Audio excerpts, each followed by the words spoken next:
PKல one of the legendary kabaddi player, ஈரான்லேருந்து வந்த ஒரு முக்கியமான பிளேயர் இப்போதைக்கு ரிட்டையர்மெண்ட் வந்து கபடியிலேருந்து அனௌன்ஸ் பண்ணியிருக்காரு. ஸோ யார் என்னங்கிறத வந்து பார்க்கலாம். அண்ட் அது மட்டும் இல்லாமல் நேற்று சுதாகரனை வந்து பார்த்தீங்கன்னா இந்தியன் ரயில்வேஸ் டீமுக்காக ப்ளே பண்ண போகிறார் அப்படிங்கிற மாதிரி சொல்லி வீடியோ போட்டிருந்தேன். அண்ட் அதன் தொடர்ச்சியாக இன்னைக்கு இன்னொரு பிளேயரும் இன்னொரு தமிழ் வீரரும் இந்தியன் ரயில்வேஸ் டீமுக்காக ப்ளே பண்ண போகிறார் அப்படிங்கிற மாதிரி அனௌன்ஸ்மெண்ட் கிடச்சிருக்கு. யார் என்னங்கிறத வந்து பார்க்கலாம். அண்ட் அது மட்டும் இல்லாமல் சீனியர் நேஷனல் கேம்ஸ் உமன்ஸுக்கானது இப்போதைக்கு நடக்குது. ஸோ தமிழ்நாடு டீமோட அந்த ஸ்டார்டிங் இப்போதைக்கு எப்படி இருக்காங்க, எந்த நிலைமையில இருக்காங்க அப்படிங்கறத டீடைலா பார்க்கலாம். சோ வீடியோ ஸ்கிப் பண்ணாம பாருங்க. புதுசா வந்து பாக்குறீங்கன்னா சேனலை சப்ஸ்கிரைப் பண்ணிட்டு இந்த வீடியோக்கு ஒரு லைக் கொடுத்துக்கோங்க. And first senior national games உமன்ஸுக்கானது வந்து ஸ்டார்ட் பண்ணிடலாம். நேற்று வந்து இந்த டோர்னமெண்ட் வந்து பார்த்தீங்கன்னா ஹரியானாவில் வந்து ஸ்டார்ட் ஆச்சு.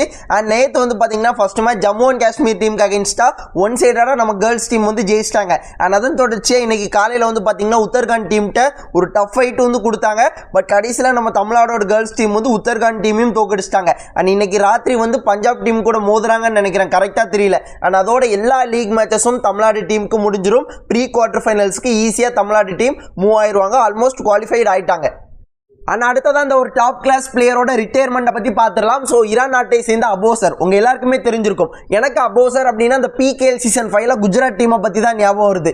ஒரு சைடு வந்து பார்த்தீங்கன்னா ஃபசலத்ர சலி, இன்னொரு சைடு வந்து பார்த்தீங்கன்னா அபோசர். ரெண்டு பேரும் வந்து பார்த்தீங்கன்னா ஒரு டெட்லியான காம்போ. அந்த சீசன் குஜராத் வந்து ஃபைனல்ஸ் வரைக்கும் போகிறதுக்கு ஒரு முக்கியமான காரணம் வந்து பார்த்தீங்கன்னா இந்த டெட்லியான கார்னர் காம்பினேஷன் தான். ரெண்டு பேரும் வந்து பார்த்தீங்கன்னா PKல one of the best corner combination, பெஸ்ட்டான பிளேயர்ஸ். ஓகேங்களா, அந்த PKL சீசன் 5ல தான் அபோசர் வந்து டெபியூட் பண்ணியிருந்தாரு.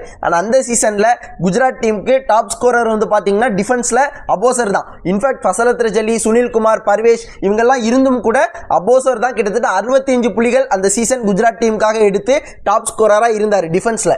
ஆனால் அதுக்கப்புறம் PKலையும் பெருசாக ப்ளே பண்ண முடியல. அவர் வந்து ஃபார்ம் அவுட் ஆகிட்டார். ஈரான் நாட்டுக்கும் நிறைய பெருமைகள் வந்து சேர்த்திருக்காரு. தெலுங்கு டைட்டன்ஸ் டீமுக்காக ப்ளே பண்ணியிருக்காரு. இந்த மாதிரி நிறைய விஷயங்கள் பண்ணியிருக்காரு. அதுக்கப்புறம் ஃபார்ம் அவுட் ஆகி பெருசாக அவரால் பார்க்க முடியல. இப்போதைக்கு கபடியிலேருந்து அவரோட ரிட்டையர்மெண்ட்டை வந்து அனௌன்ஸ் பண்ணியிருக்காரு அஃபிஷியலாக. அண்ட் அடுத்த அப்டேட் வந்து பார்த்தீங்கன்னா நம்ம அடுத்த தமிழ் பிளேயர் வந்து பார்த்தீங்கன்னா இந்தியன் ரயில்வேஸ் டீமுக்காக ப்ளே பண்ண போகிறார் இந்த 71st சீனியர் நேஷனல் கேம்ஸில். ஓகேங்களா, ஸோ நேற்று சுதாகரனை வந்து இந்தியன் ரயில்வேஸ் டீமில் செலக்ட் ஆகிட்டார் அப்படிங்கிற மாதிரி சொல்லியிருந்தேன். அண்ட் அதன் தொடர்ச்சியாக இன்னைக்கு அபினேஷனும் செலக்ட் ஆயிருக்கார் அப்படிங்கிற மாதிரி அப்டேட்ஸ் வந்து கிடைச்சிருக்கு. ஓகேங்களா, ஸோ அபினேஷனும் செலக்ட் ஆகிட்டாரு. தியாகராஜன் பற்றி எனக்கு அப்டேட்ஸ் வந்து கிடைக்கல. உங்களுக்கு தெரிஞ்சு அப்படின்னா மறக்காம கமெண்ட்ல சொல்லுங்கள். கமெண்ட்ல நான் பின் பண்ணி வைக்கிறேன், மற்றவங்களும் பார்த்து தெரிஞ்சுடட்டும். அஃபிஷியல் அனௌன்ஸ்மெண்ட் வராமல் நான் எதுவுமே ப்ராப்பராக கொடுக்க மாட்டேன். ஸோ அதனால தான் தியாகராஜனே செலக்ட் ஆகிட்டாரா ஆகலை அப்படிங்கிறது ப்ராப்பராக தெரியல. அண்ட் இப்போ நடக்கிற அந்த சீனியர் நேஷனல் கேம்ஸ் உமன்ஸ்க்கானதை வந்து பார்த்தீங்கன்னா நீங்கள் யூடியூப்லேயே லைவாக பார்க்கலாம். நீங்கள் போய் சர்ச் பண்ணி பார்த்தாலே கண்டிப்பாக வரும். இல்லை அப்படின்னா நம்மளோட வாட்ஸ்அப் சேனலில் லிங்க் வந்து கொடுக்குறேன். வாட்ஸ்அப் சேனலோட லிங்க் இந்த வீடியோட டிஸ்கிரிப்ஷனில் கொடுக்குறேன். மறக்காமல் தொட்டுட்டு போய் ஃபாலோ பண்ணிக்கோங்க. நான் இந்த டிஸ்கிரிப்ஷன்லேயே லிங்க் எல்லாம் கொடுத்துருக்கலாம். பட் காப்பிரைட் இஷ்யூ வந்துருமோ அப்படிங்கிற பயத்தினால நான் வந்து கொடுக்கல. ஸோ மறக்காமல் போய் வாட்ஸ்அப் சேனலில் போய் செக் பண்ணி பாருங்கள். இல்லைனா நீங்கள் சர்ச் பண்ணி பார்த்தாலே ஆல்மோஸ்ட் வந்துடும். அண்ட் உங்ககிட்ட ஒரு ரிக்வஸ்ட்டாக கேட்குறேன், வீடியோஸ் வந்து ரெகுலராக பாருங்கள். ரொம்ப ஷார்ட்டாக தான் கொடுக்குறேன். ஸோ நீங்கள் ஒரு நாள் விட்டு பார்த்தீங்க அப்படின்னா உங்களுக்கு எதுவுமே புரியாது. நான் எந்த டோர்னமெண்ட்டை பற்றி பேசுகிறேன், எங்கே நடக்குது, ஒன்றுமே உங்களுக்கு தெரியாது. ஸோ வீடியோஸ் கொஞ்சம் ரெகுலராக பார்த்தீங்க அப்படின்னா உங்களுக்கு அண்டர்ஸ்டாண்ட் பண்ணிக்கிறதுக்கு ஈஸியாக இருக்கும். ஸோ ரிக்வஸ்ட்டாக எடுத்துக்கோங்க.